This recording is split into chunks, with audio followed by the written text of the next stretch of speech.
За сайн байцгаана уу та бүхэндээ Жинийн Бээжин хотын аяллаа 2 дахь өдрийн блогийг хүргэж байна. Өнөөдрийн аялал бол Бээжин хот руу явж байгаа. За тэгээд өглөөс ирээд өглөөнийхөө цайг уугаад хөтөж алтан бүргэдтэйгээ уулзаад хүмүүстэйгээ бас Жинийн хаалга шинаагаад 6 давхгуулаад Бээжин хотыг зорин хөдөлсөн. За ингээд Жинийн хотоос гарч байна. За манай алтан бүргэд машина бариад мундаг залуу да.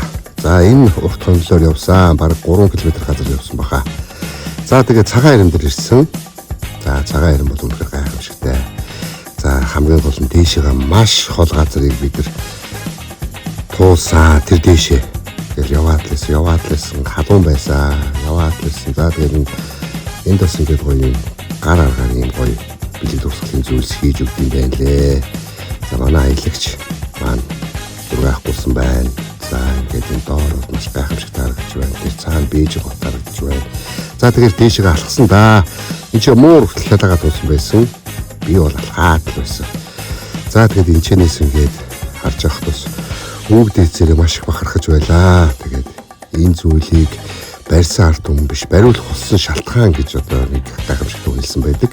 За тэгээд цагаан армийн үзэл дуусаад бид нар Олимп хотхон буюу шууны өвөрлөгөө очсон. Тэгээ орой очвол их гоё хүзгсэнтэй гоё гэл насаад гоё харагддаг.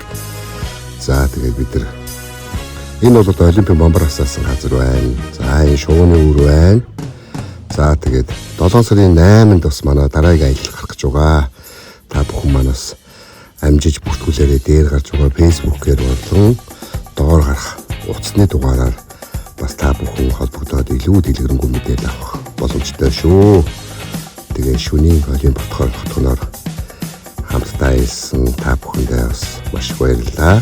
За тэгээд аялал маань түрээд өнөөдрийн аялал дууссан. Буудал дээрээ амарсан да. Дараагийн блогоор уулзъя. Дурсан жин чимээр хамтдаа. Жин